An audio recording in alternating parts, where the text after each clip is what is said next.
Bem-vindos a mais um podcast Cadê o Pedido, Vendedor? O meu nome é Silvio Pinto, eu sou o Hunter desse podcast, onde os negócios acontecem. Hoje a gente vai ter o seguinte, um podcast com um cara ferrado, para falar a verdade para vocês.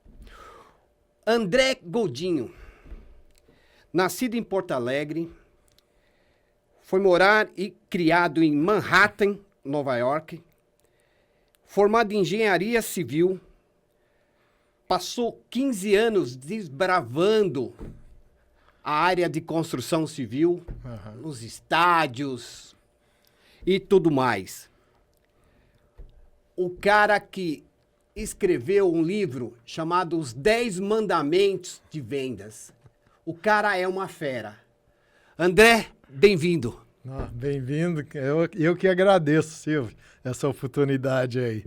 Uma honra estar aqui com você. André, me conta um pouco aí, pô.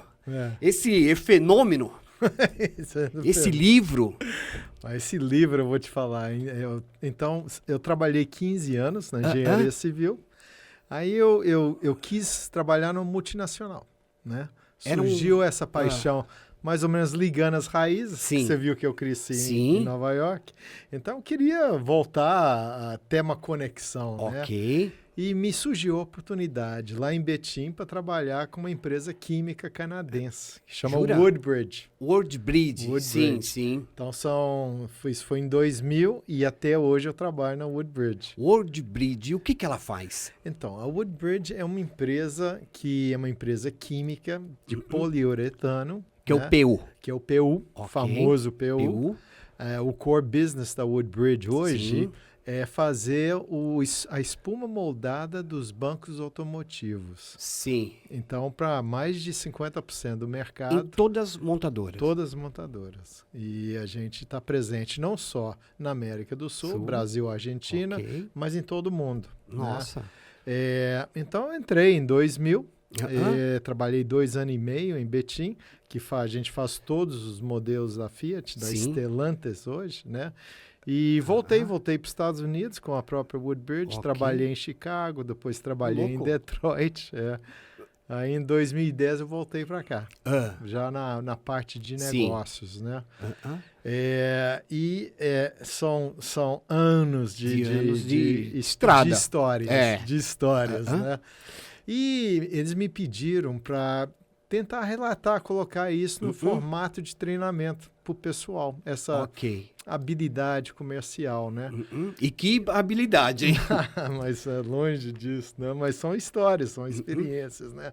E eu comecei a juntar, né? O que eu achava importante, o que era relevante, como é que conseguir um bom resultado, né?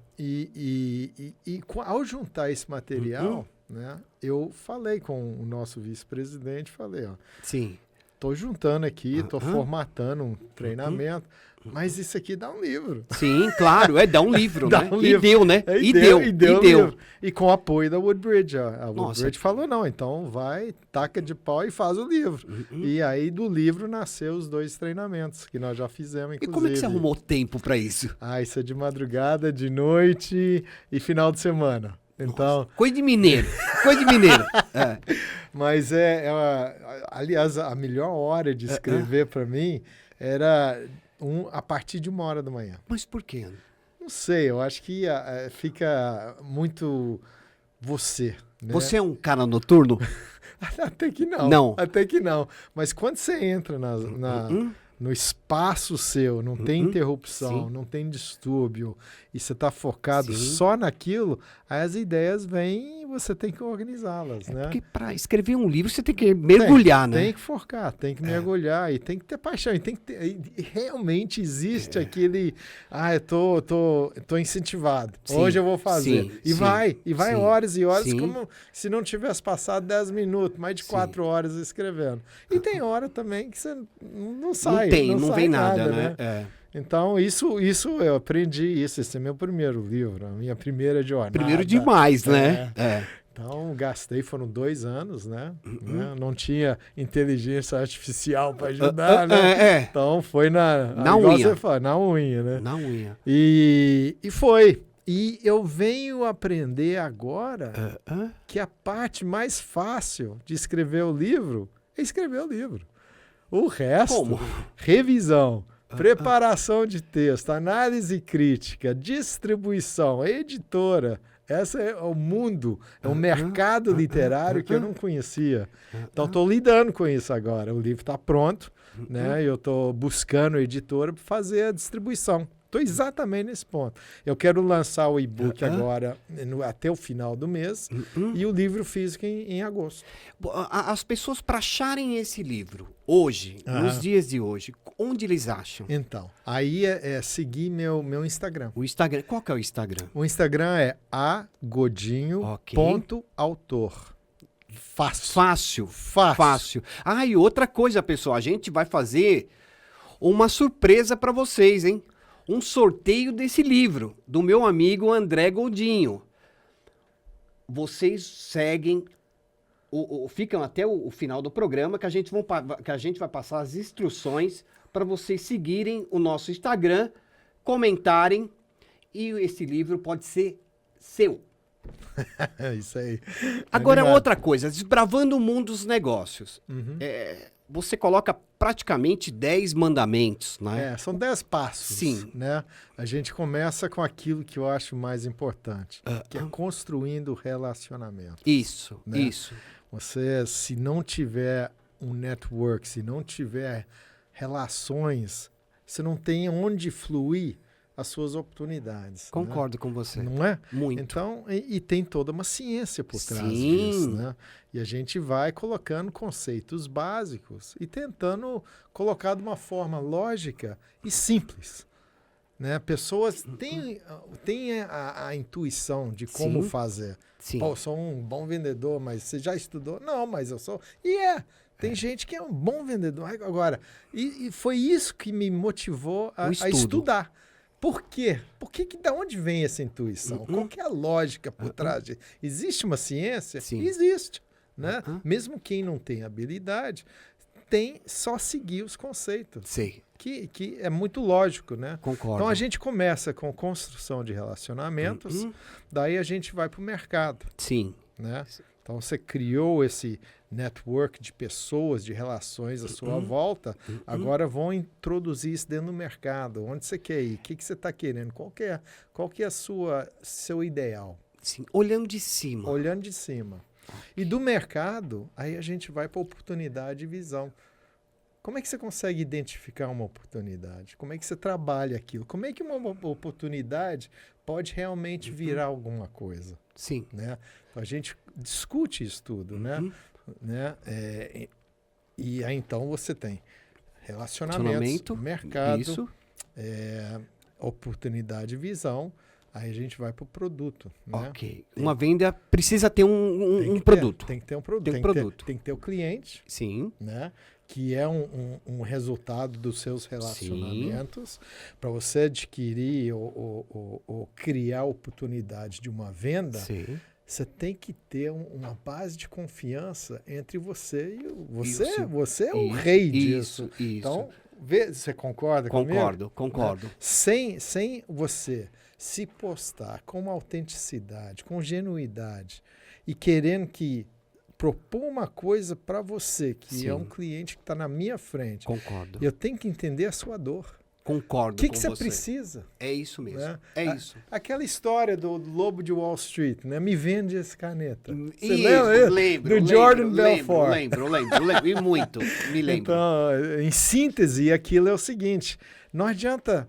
Eu vou escrever aqui que tem meu produto. A qualidade boa, a tinta é ótima.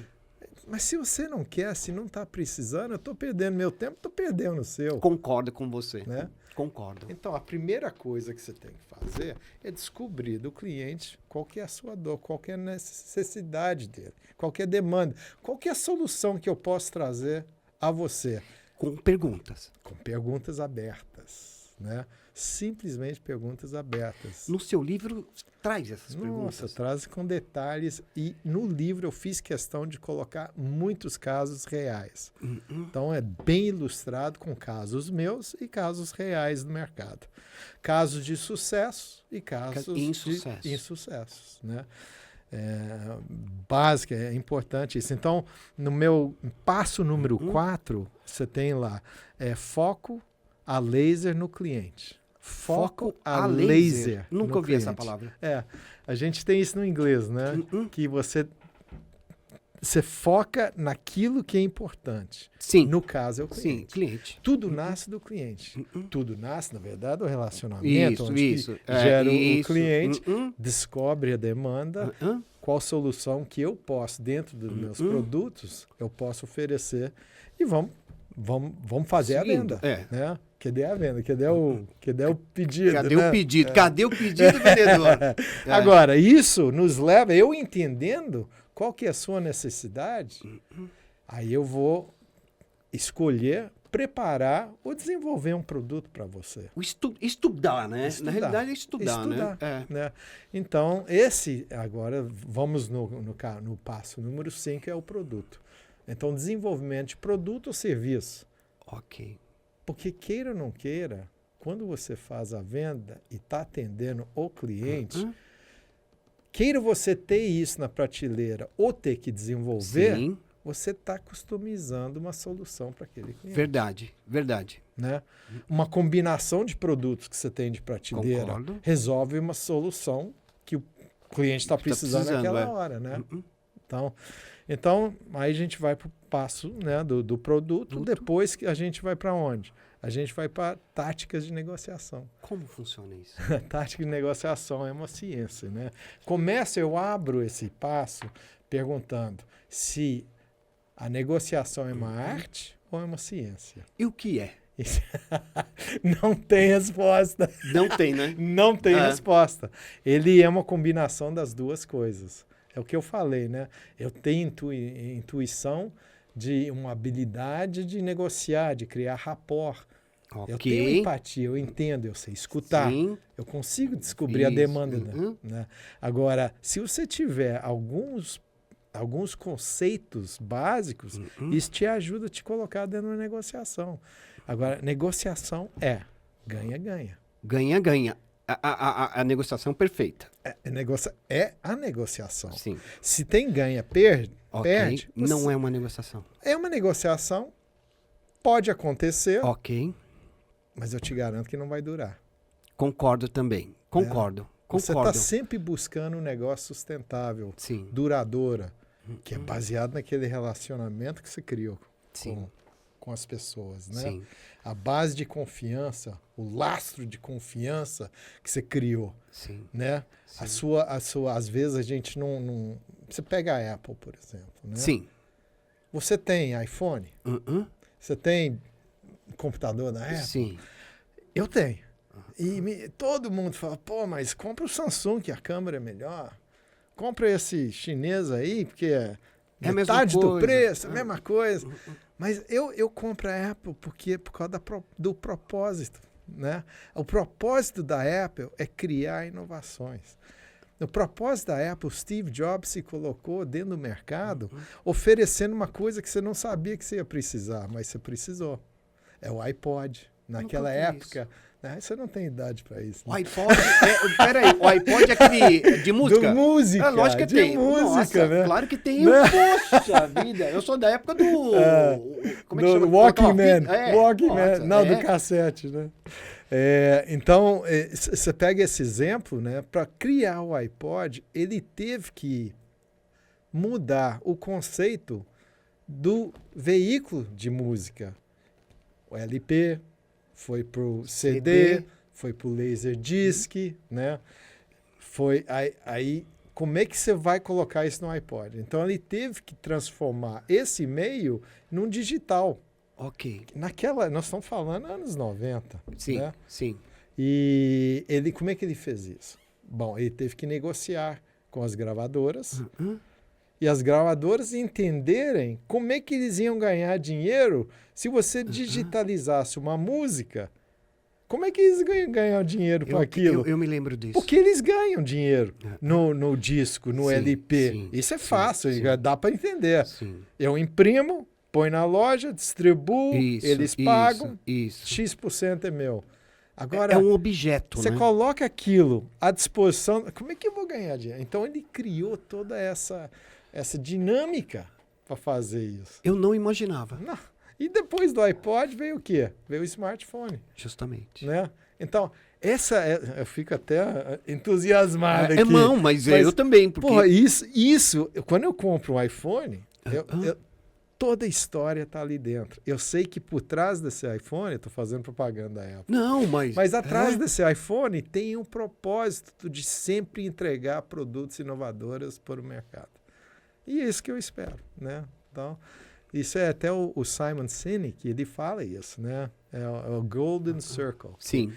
Que ele fala que você tem que vender o propósito. Depois você vende o produto. Você tem que vender não o quê, mas o porquê. Sim, né? é o porquê. É isso não mesmo. é? Você concorda? Concordo. Pô, você concordo. É isso. Então, nós fomos do relacionamento, construindo relacionamentos, fomos para o mercado, depois nós fomos para a oportunidade, visão, né? Depois da oportunidade visão, nós fomos para o cliente. Né? Do cliente, nós fomos para o produto, que nós já descobrimos a demanda dele e agora vamos buscar o produto para ele. Né? Do produto, falamos em técnicas de negociação. E depois de técnica de negociação, quando você tem a coisa preparada, você está vendo que pode virar alguma coisa, nós temos que modelar aquilo. Essa ideia... Como é que essa ideia vai gerar dinheiro? Como é que essa ideia vai gerar riqueza? Né? Eu consigo faturar quanto e do tudo que eu faturo vai sobrar? Que às vezes as pessoas ficam pensando, nossa, com esse negócio eu vou abrir um restaurante, eu vou faturar 1 milhão por mês. Né? Mas, na verdade, não interessa quanto você vai faturar. A pergunta é quanto que vai sobrar. Né? Então tem toda a análise de custo direto, custo indireto, e isso é um modelo financeiro. Então é a hora que você consegue colocar no papel, no aplicativo, no Excel, não interessa. O que interessa é o exercício que você está fazendo, prevendo aquele negócio funcionando. Aí você começa a pensar. Vou abrir, vou ter que gastar, meu investimento tem que ser tanto, acho que vou ter que ter tantas pessoas. Eu vou abrir com 20 mesas, mas aí eu tenho que ter 3 garçons. De repente eu faço só 10 mesas, uma coisa mais... Mas um produto que gira mais rápido, para a pessoa não ficar sentada 2 horas. Aí eu consigo vender quanto? Qual que é meu ticket médio? Né? Então tudo isso é um momento de você respirar e pensar nisso. E no final você chega, o modelo existe. Né? Tá aí, né? Então você fala, vou seguir esse modelo. Esse é meu plano de negócio. Então agora eu tenho meu plano de negócio, próximo passo, nós temos que proteger isso. Nós temos que ver como é que eu vou implantar. Então eu chamo de escopo jurídico. Como é que abre uma empresa? Como é que você protege uma marca? Como é que você cria uma marca? Qual que é a necessidade de uma marca? Né? Então, muita gente deixa a parte jurídica para depois. Não, abre lá, depois eu resolvo. Isso é verdade. Como é que você faz seus contratos com seus fornecedores? Justamente. Você tem um sócio. O sócio vai entrar, ele vai operar comigo, então eu preciso de um contrato societário. Ou eu tenho investidor, outro tipo de parceiro. Então tem uma coparticipação, ou nós resolvemos desenvolver um produto para o mercado que não existe. Então um contrato de co-desenvolvimento, né? Então, tudo isso está dentro do escopo jurídico. E a hora de pensar no escopo jurídico é quando você tem um modelo definido, um modelo financeiro. Tudo pronto. Né?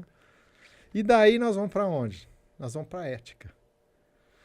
Fala um pouco sobre isso. Eu vou falar. Né? A ética hoje não é apenas uma palavra. Não, o ESG não é apenas uma palavra da hora, da moda. Isso é a sustentabilidade do seu negócio.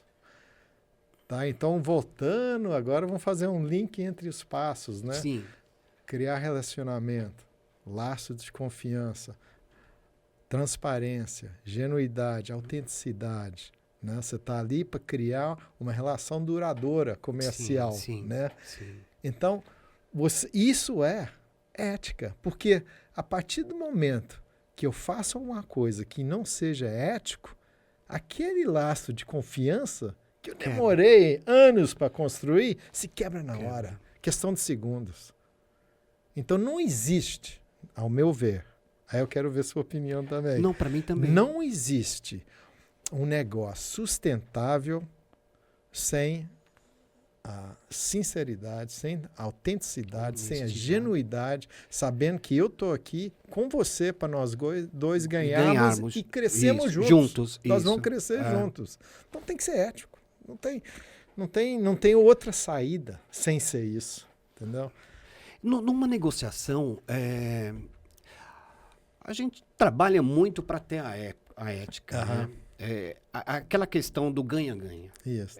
É uma coisa que hoje no mercado está sendo mudado, né? As pessoas estão enxergando esse fornecedor para longo prazo, sabe? Aquele cara que seja seu parceiro, não só esmagando, como você falou no começo.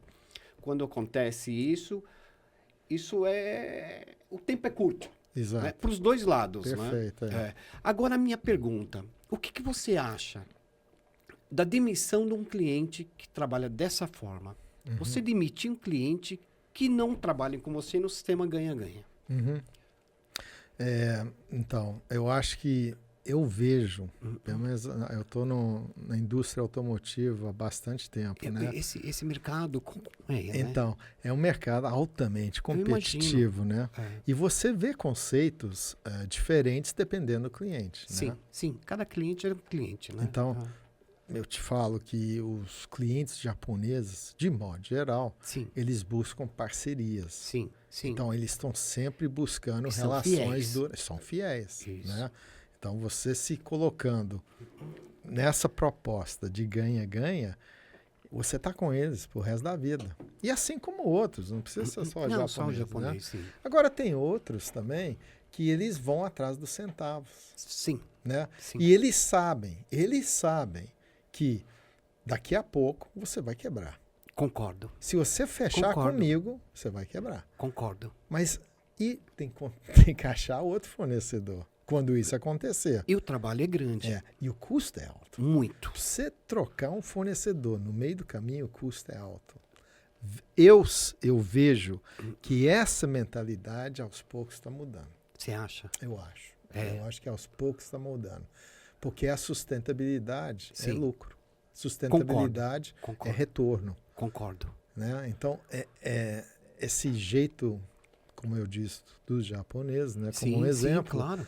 É uma relação mais sustentável, onde você cria uma base de confiança que não só em fornecer esse ou aquilo, mas em desenvolvimento também. Nós temos interesse em trabalhar junto. Eu lembro, posso contar um caso? Claro. Então, eu lembro que a gente tinha um cliente japonês, ele é uma montadora japonesa, e esse carro estava sendo feito na Inglaterra. Sim. Aí tivemos vários problemas, mas tinha uma pessoa lá, um líder de projeto japonês, que estava muito desapontado com a nossa equipe, sabe? Uma série de questões, detalhes e tal. E ele se colocava sempre muito agressivo. Eles são muito abruptos, são muito abertos. E ele falou que ele queria desse jeito e tal. Então, enfim, nós começamos a trabalhar com ele, conseguimos entender exatamente a dor. Isso é a equipe toda, né? E conseguimos desenvolver, nesse caso, havíamos que desenvolver um produto, mas um produto que funcionou para o caso dele, né? E depois disso, né? Não, bom, eu vou te contar aqui o que ele falou, depois eu te conto a moral da história, né? Mas foi em desenvolvimento 1 ano e meio, 2 anos, para poder chegar nesse ponto. Um produto. E ficou aí em produção há mais de 4 anos. Mas, enfim, a gente conseguiu sair para jantar, né, com ele, a nossa equipe, né, descontraído.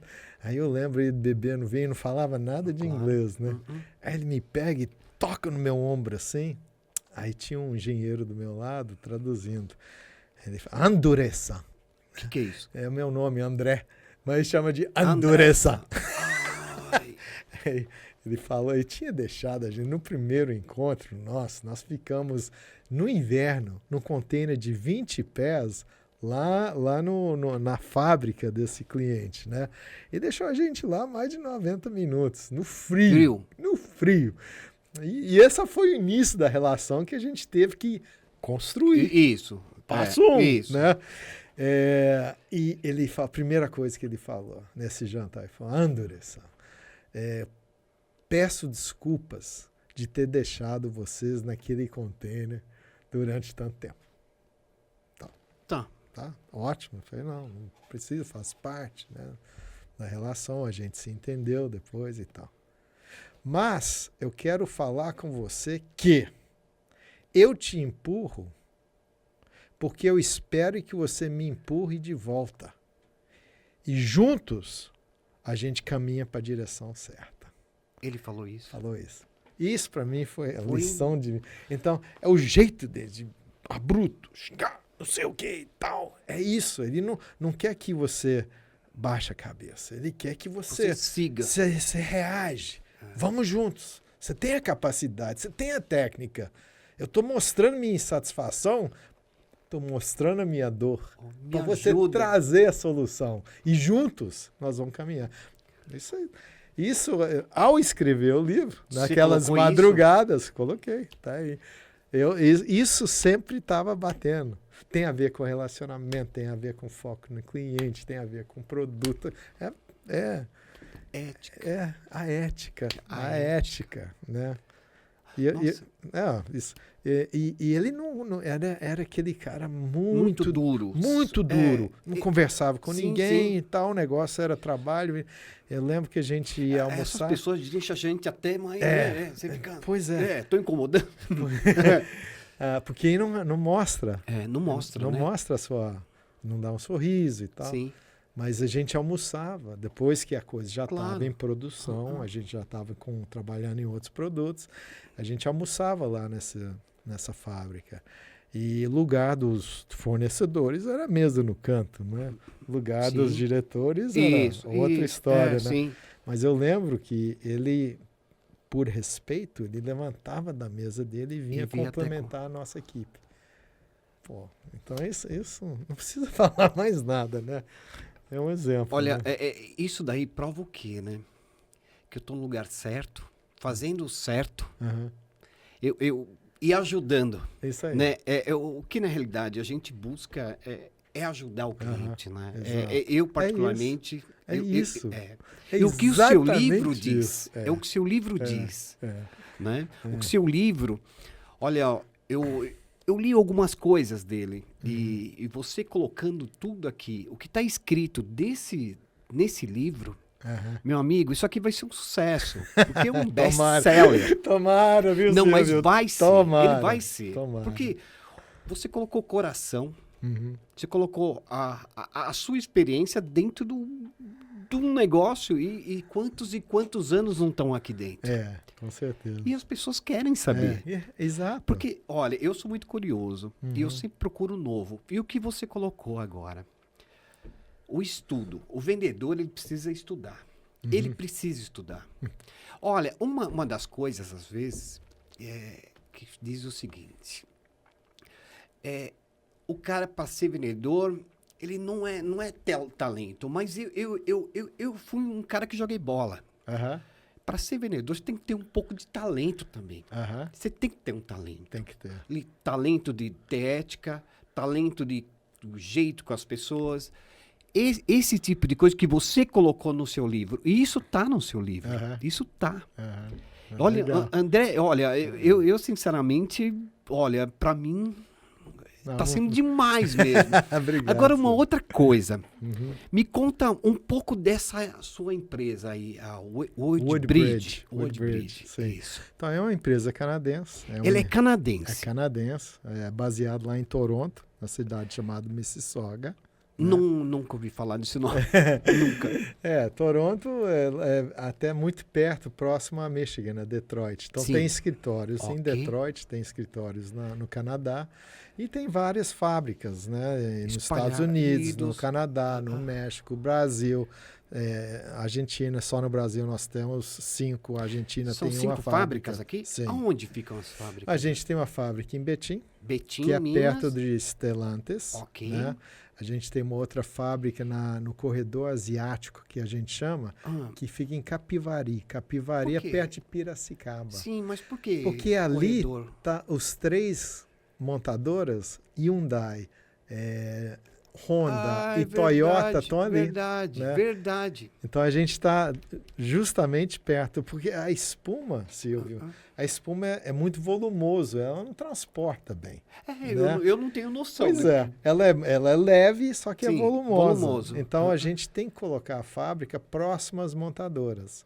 Isso que a gente faz. Custo e logística, né? E é uma empresa que nasceu em 1978.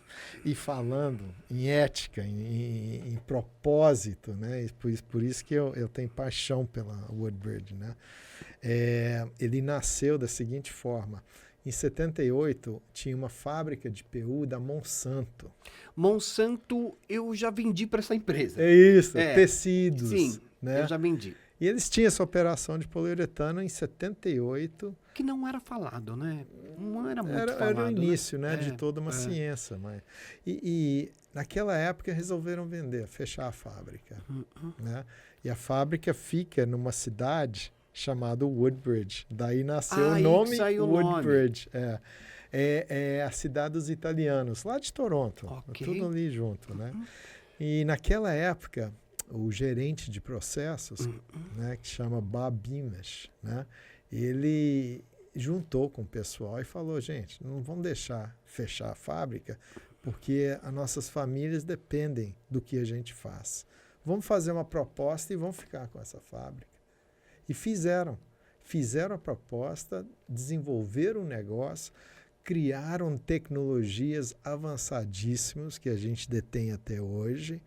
E fizemos isso para proteger os nossos empregos, para fazer daquilo que a gente gosta mais de fazer. Normalmente, esses lugares italianos, nessas regiões onde concentra-se, né, os italianos, eles fazem até casas, né, para os funcionários, né? Sim. É uma colônia, né? Colônia, né? Tem muito no sul, né?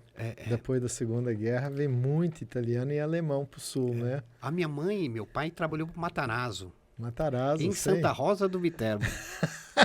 Meu pai e minha mãe cortavam cana. Então, e onde que é? Isso é no interior de São Paulo? Então, é do lado de Ribeirão Preto. Então. Minha mãe e meu pai, antes, né, lá é roça. Meu avô, pra você ter uma ideia, ele foi capataz do Matarazzo. Capataz do Matarazzo. Aí, ó. Que história. É uma colônia italiana. E tinha uma fazenda chamada Amália. E meu avô morava na casa do Matarazzo. Era uma vila do Matarazzo. Lá isso. Dentro. E é igual a essa... Então, a vida é feita de histórias, né, Silvio? Isso aí. O que eu fiz aqui foi um compêndio de histórias, de experiências, né? É mais ou menos por aí. E daí nasceu, cresceu, a gente tinha muita coisa na Europa, né? Isso aí a gente afastou um pouco da Europa e concentramos nas Américas. Sim. E na Ásia, a gente tem fábrica na China, Tailândia. Então, como que é uma fábrica competir com os chineses lá? Bom, a gente está lá, né? Então, os chineses, eles são muito competitivos e altamente incentivados para fazer as coisas. É difícil você competir com eles fora do mercado deles. Concordo. Então, você estando lá dentro, você é um deles, entendeu? Verdade, né? verdade. Então, essa é a alavancagem que a gente tem na questão de...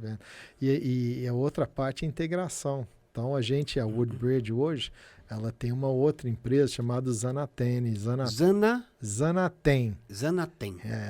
A Zanaten, ela vende químicos. A gente, por exemplo, na América do Sul, a gente atende mais de 50% do mercado de automotivo.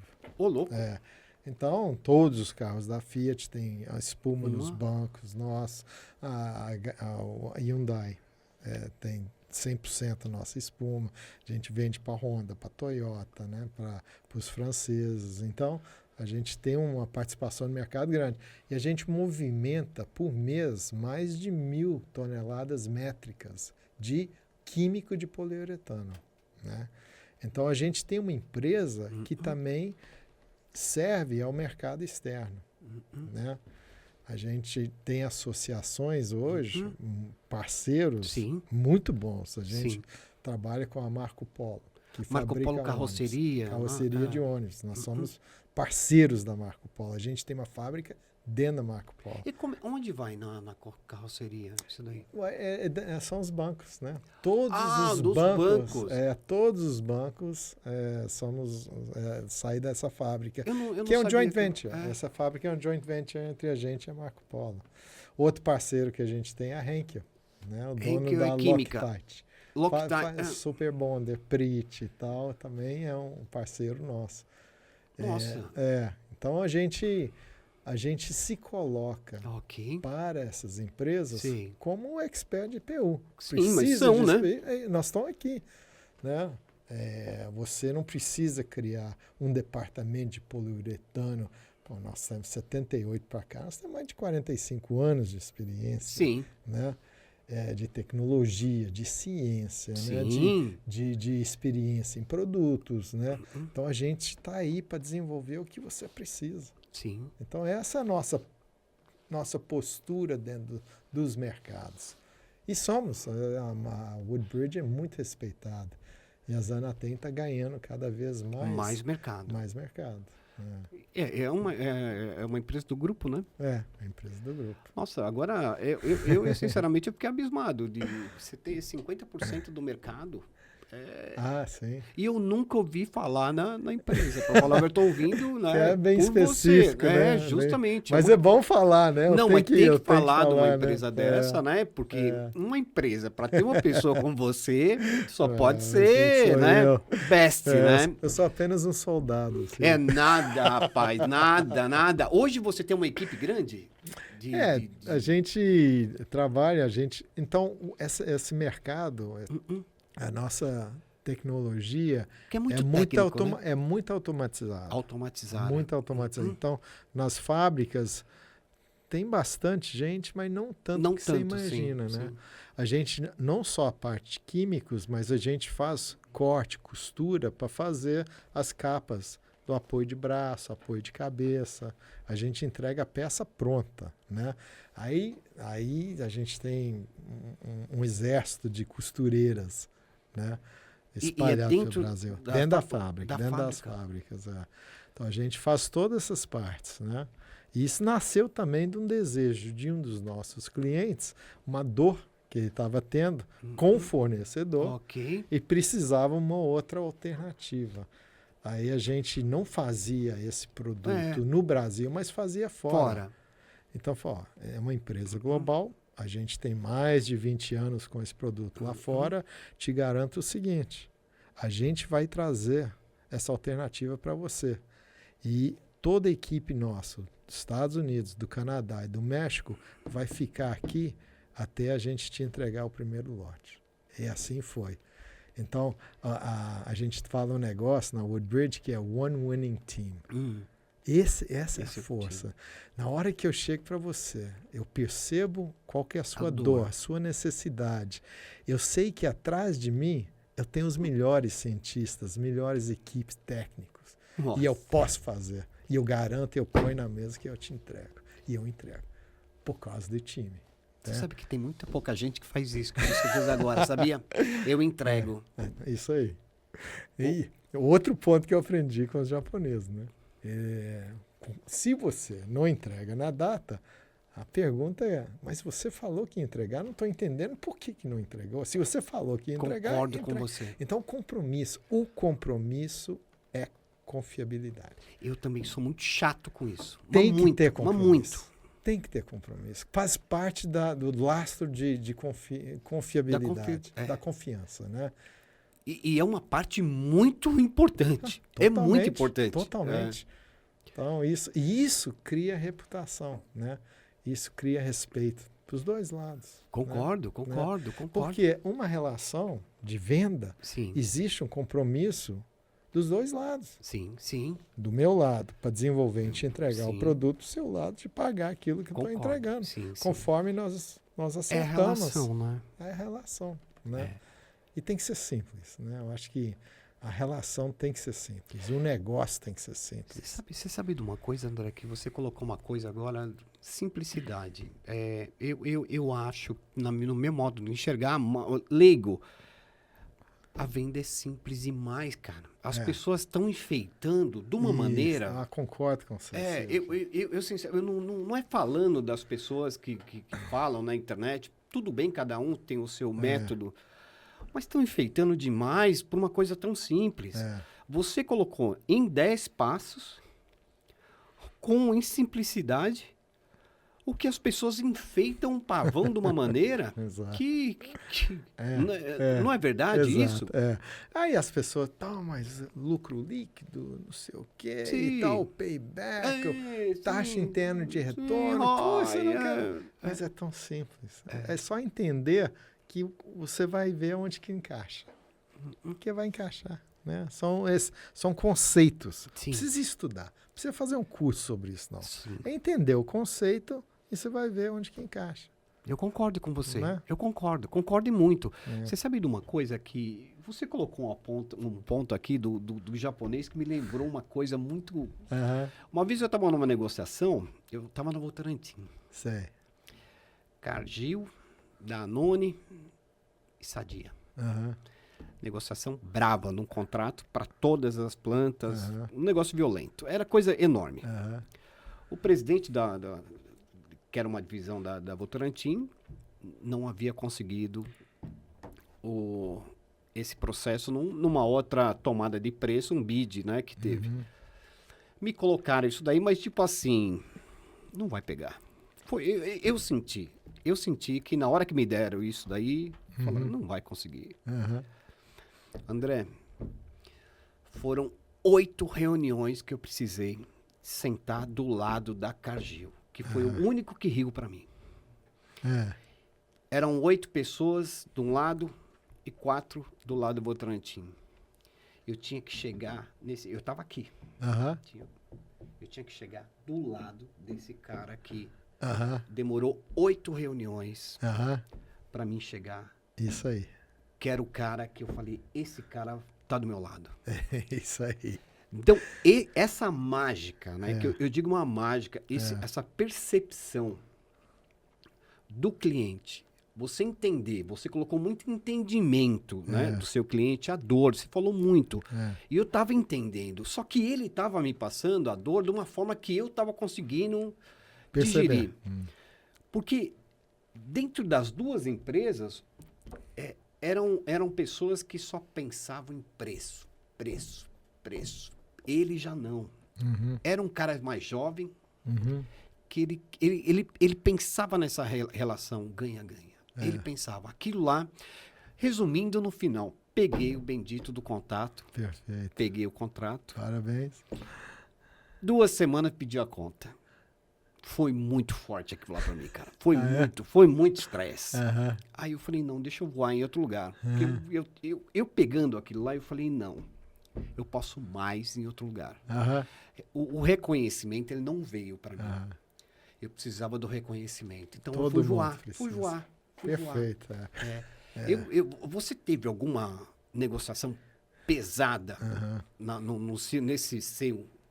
Sim. Tive vários, mas você tocou em alguns pontos importantes, né? O reconhecimento faz parte da relação. Sim, você não pode ter uma relação sem ter reconhecimento, né? E sem ter abertura de você pedir o que você quer.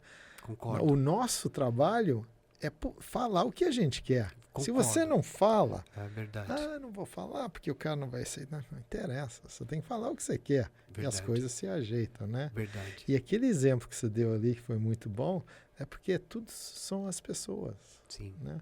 Você não vai para uma reunião na Ford, Sim. você vai se reunir com alguém que trabalha na Ford. Quem que é essa pessoa?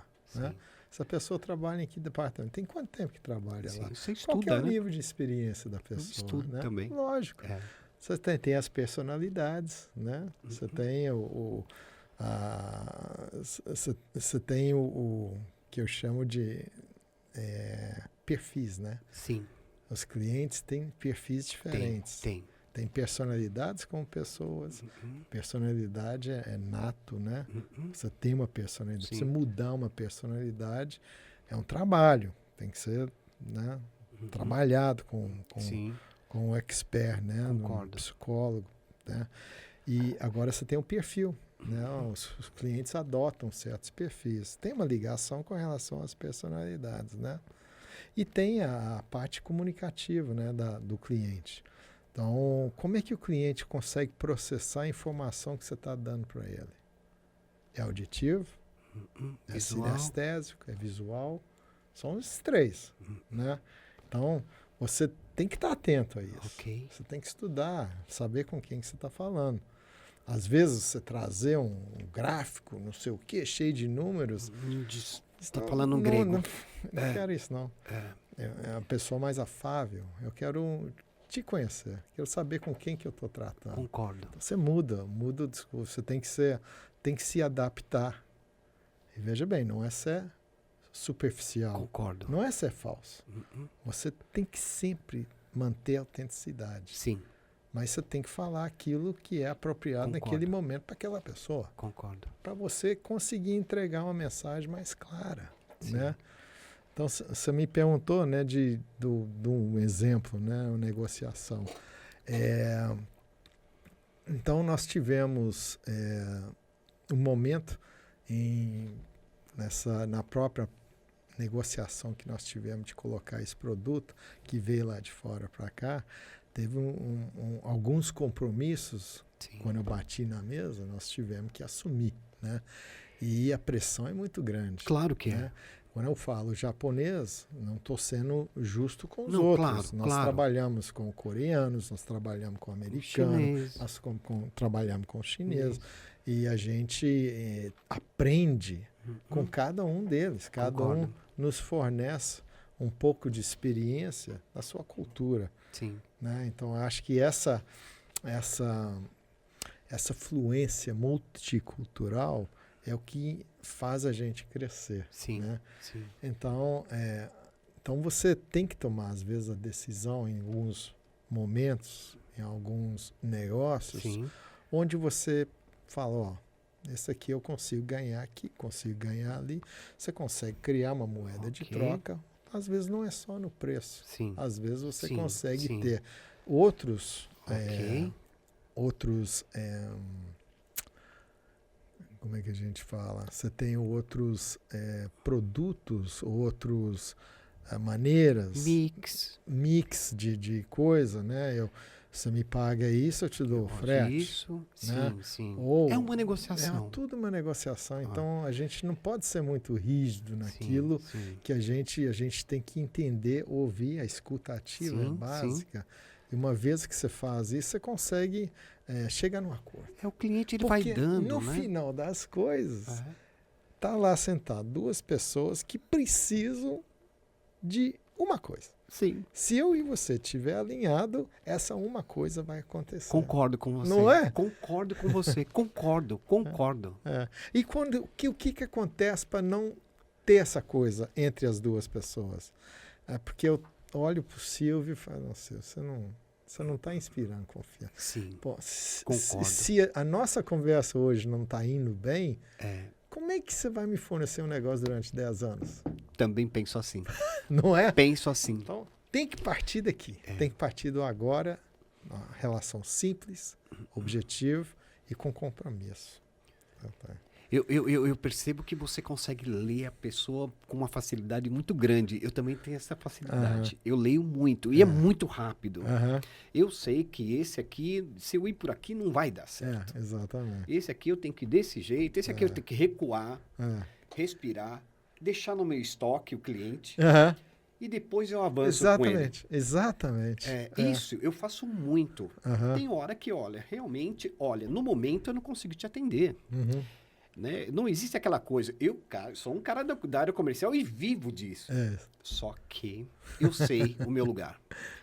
Não vai dar. É melhor eu recuar. Exatamente. Esse recuo da área comercial, eu enxergo como um ponto bem positivo, sabe? Sim. E que a maioria dos vendedores não olham. Eles olham o cifrão. O imediato. Imediato. Porque eu também concordo com você. E eu acho que tem um momento. O negócio tem um momento para acontecer. Né?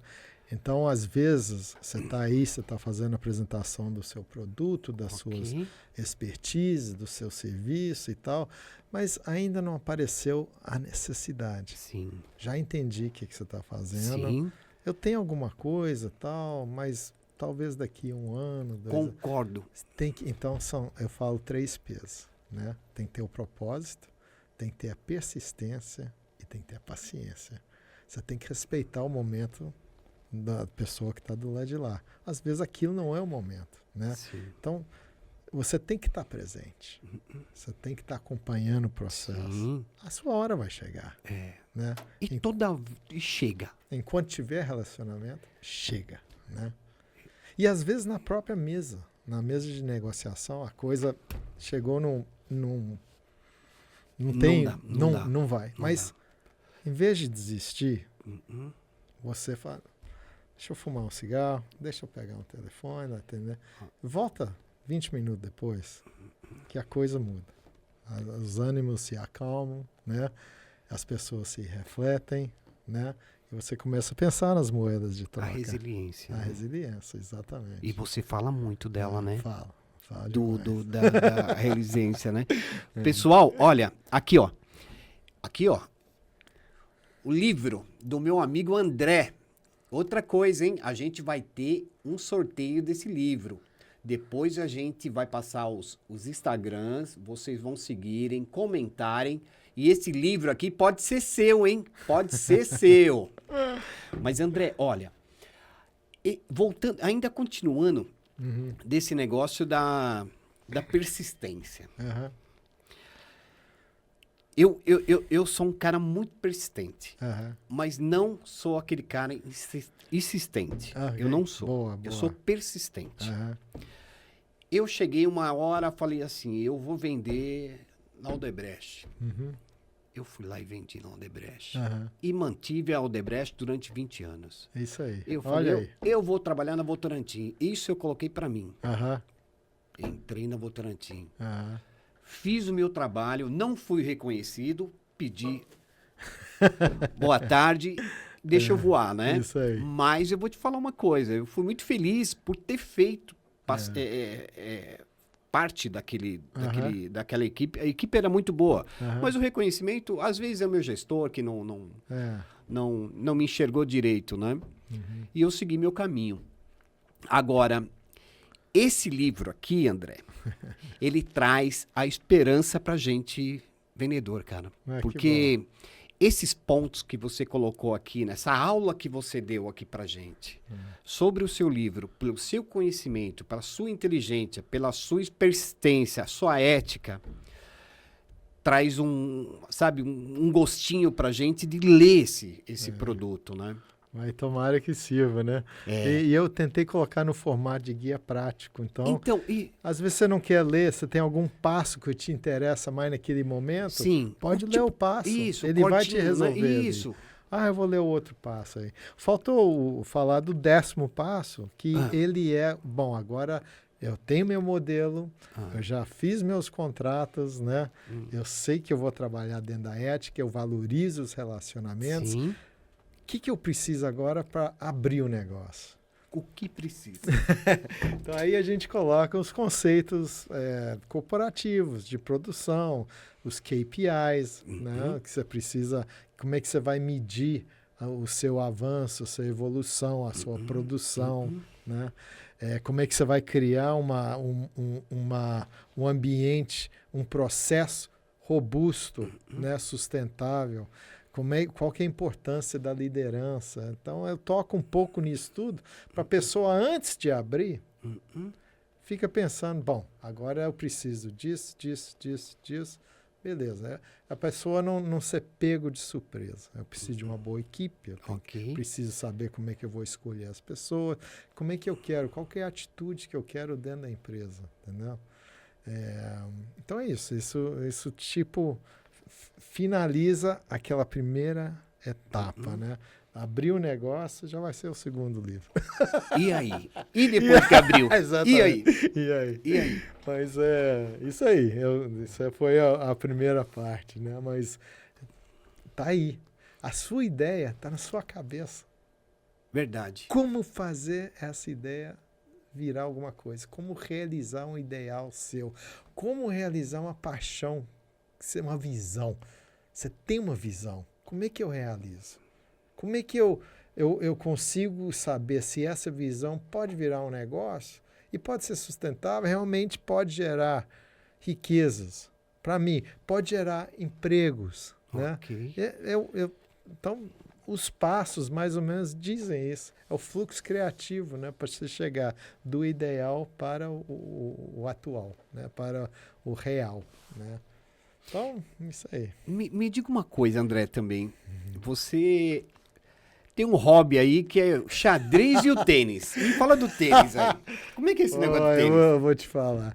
Eu uns 3 anos atrás, né, eu resolvi resgatar na minha vida tudo que eu tinha deixado mais ou menos parado e tal. Estacionadinho. Estacionadinho. Então, tênis eu jogava de jovem adulto, né? Você jogava? Jogava. Gostava demais. Aí, com o passar do tempo, né? Você vai construir um estádio aqui, uma penitenciária ali, uma obra. Você vai, como é que vai jogar? Não tem jeito, né? E você está sempre... Agora, o momento é buscar a carreira. Então, você acaba deixando as suas paixões meio de lado, né? E eu resolvi, há 3 anos, resgatar, né? Eu quis passar de um jogador medíocre.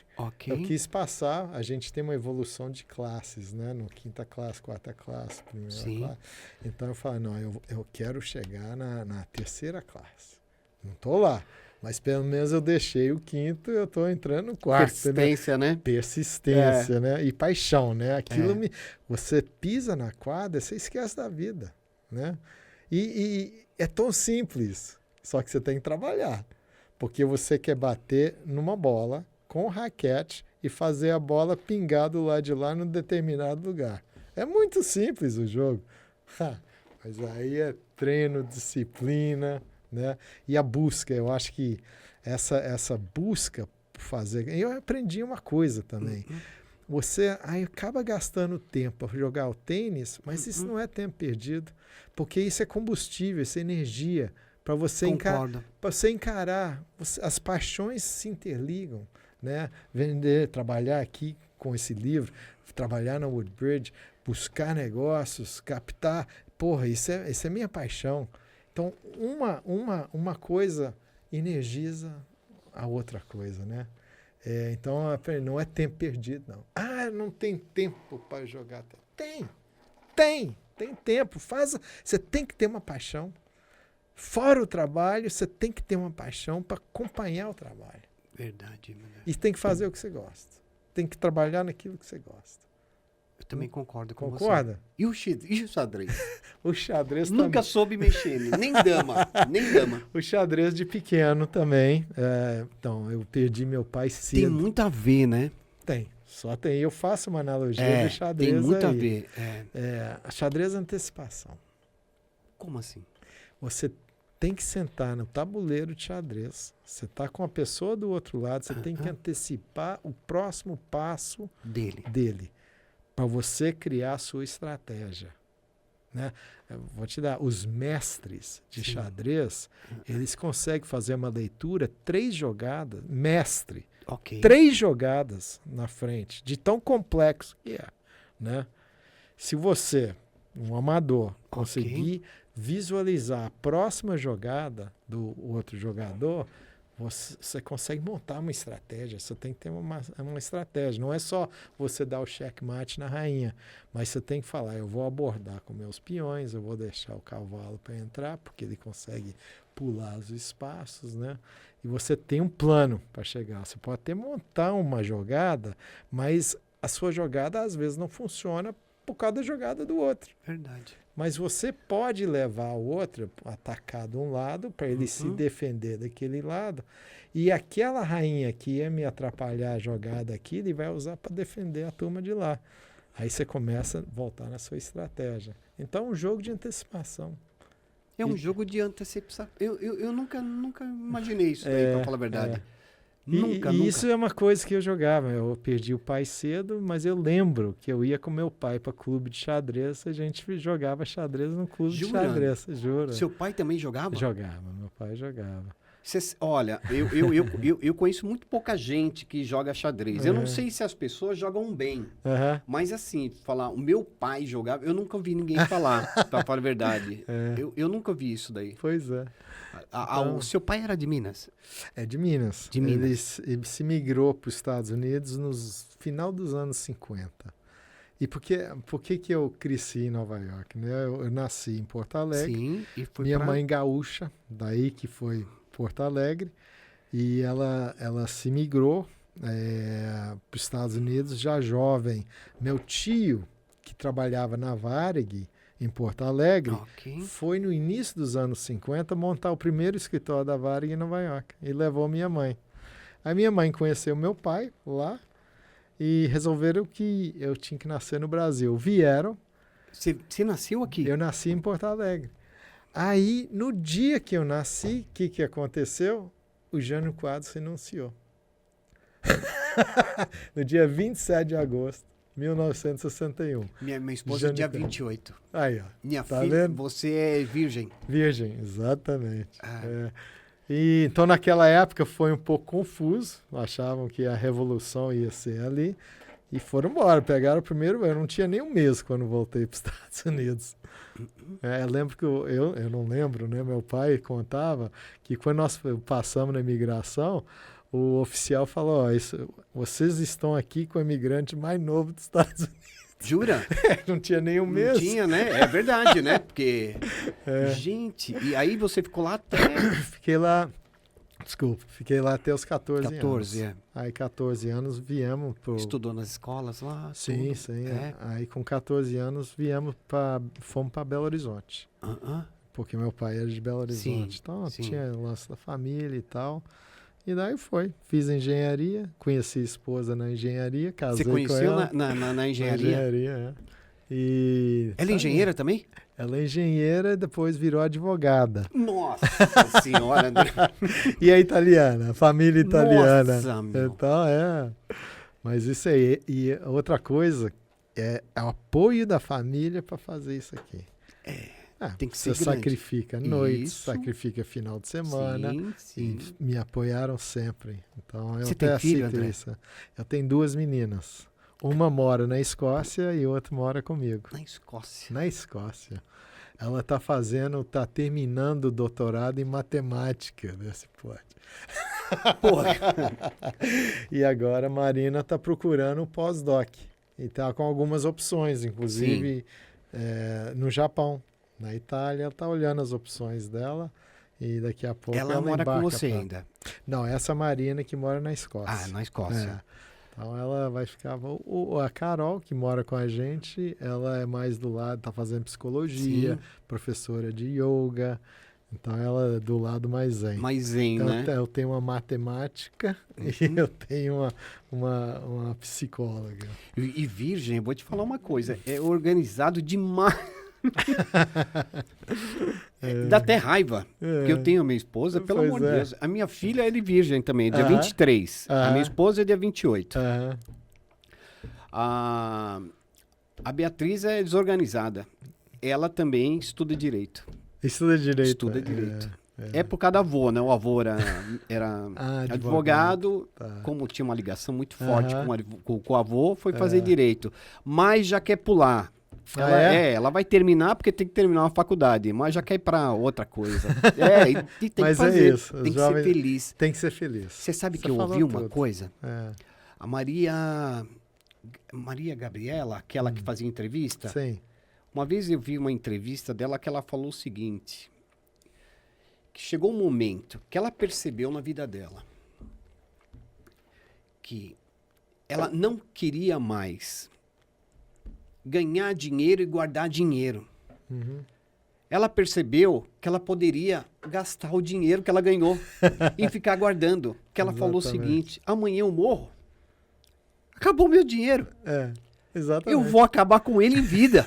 Exatamente. Eu acho isso daí uma coisa... A minha filha é muito parecida assim com a Marília Gabriela, porque ela pensa dessa forma. Você tem duas? Eu tenho uma. Uma filha. Uma filha de 23 anos, 23 a Beatriz. Anos, Beatriz significa felicidade.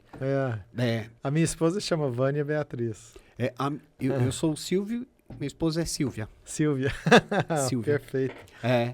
Andrezão, perfeito. Olha... Já acabou não, né? Não acabou não. Não vamos acabar não. Eu só preciso dar um recadinho. O meu patrocinador aqui, ó, a Cobra é Forte, André. É uma empresa aqui de Diadema, em São Paulo. É um fabricante grande de fios e cabos elétricos, certificado, homologado. É uma empresa corretíssima. Não vende gato por lebre. Perfeito. Vende produto de qualidade com preços agressivos. É um patrocinador que a gente tem aqui, cara, que me ajuda muito, mas eu quero que você fala agora muito sobre o seu livro, com o seu livro na sua mão, André. A câmera tá ali, eu quero que você fala. Esse livro é para vocês, né? Isso, eu fiz a minha parte, reuni as minhas experiências com a experiência de outras pessoas, e eu tentei colocar de uma forma clara, uma forma lógica, conceitos básicos, apenas para você. Então, se você está interessado em fazer um projeto, fazer um negócio, evoluir para um outro empreendimento, dá uma lida aqui. Eu tenho certeza que você vai gostar. E onde as pessoas te encontram, André? Eu quero falar com o André. Como eu acho, André? Tá. Segue meu Insta, né? Eu coloco 3 vezes por semana, tem um vídeo meu, ou tem algum post de alguma coisa que eu achei interessante. Então, o Instagram é agodinho.autor. Ok? agodinho.autor. Você vai achar fácil. E no livro, eu sou muito esse negócio de interatividade, sabe? Se você olhar aqui no livro, Silvio, para cada passo, então vamos lá no passo 1, que é construindo relacionamento. Sim. Né? Então você tem aqui o passo 1 e você tem um QR Code. Se você bater seu celular no QR Code, você vai cair no site do livro. Tem um site para o livro. Então tem. E no site eu consigo adquirir o seu livro? Consegue, você vai entrar numa fila de espera, porque eu vou lançar o livro ainda físico em agosto. Olha! Mas você coloca seu nome aqui. No dia de aniversário? Não, pode até ser. No dia. E o dia ou da sua esposa. Mas o dia, se você quiser, você vai voltar aqui também de novo. Eu volto. Foi um maior prazer ser chamado aqui de novo. Olha, tem que vir. Sabe, André? É uma coisa muito especial hoje ter você aqui, sabia? Que isso. Sabe? Especial essa experiência. Aqui eu sinceramente, eu aprendi, assim, de uma maneira que... na realidade, eu não tive professor. Eu tive pessoas que eu me inspirei. Eu vim de uma geração e também sofrida, né? Perdi pai novo, tudo. Então eu tive que aprender com a vida. E a vida me ajudou muito, sabe? É isso aí. Agradecer Deus e a vida. Sem Deus a gente não é nada. Mas o que eu aprendi hoje com você aqui foi uma coisa assim que, sabe, de ver você falar do seu filho com os olhos brilhando, né? Porque isso aqui vai ser um sucesso, eu tenho certeza, porque você é um sucesso, né?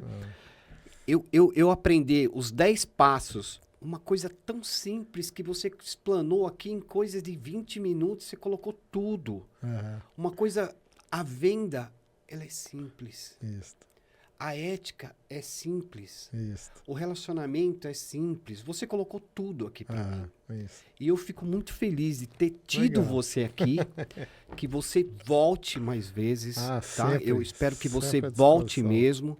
E depois que você lançar esse livro, vem contar como foi. O lançamento, se for em algum lugar, você me avisa que eu vou. Eu também vou avisar aqui o pessoal para ir no seu lançamento, tá? Obrigado. E eu espero que a gente se vê. Obrigado pela força. Que isso. Meu pessoal, olha aqui, ó. Olha aqui, ó. Hoje o nosso podcast foi muito especial com esse meu amigo, o André. É um cara totalmente especial, é um cara muito inteligente, muito do bem, um cara inteligentíssimo que colocou a sua criatividade, a sua inteligência, a sua experiência dentro de um livro. Então vamos comprar esse livro, porque, ó, sinceramente, eu sou da área comercial. O que eu aprendi hoje, eu não aprendi em nenhum lugar. Então, a gente vai chegar agora para o final do podcast. A gente vai ter um sorteio desse livro. A gente vai colocar os Instagram aqui. Vocês anotaram do André. Eu vou colocar o meu também, que é Silvio Pinto Oficial. A gente vai fazer um sorteio num próximo programa. Vocês sigam o André, sigam o Silvio. Mandam mensagens que a gente vai responder para vocês. O programa também, se você tiver uma dúvida, como quiser achar o André, falar sobre o programa, fazer perguntas, a gente também está disposto a responder tudo para vocês. Quero agradecer também o meu patrocinador, que é a Cobra é Forte, uma indústria de fios e cabos elétricos, uma empresa totalmente normatizada. E os preços são fortes, do meu amigo Carlos. Então, pessoal, eu quero agradecer muito. Que Deus abençoe e até a próxima.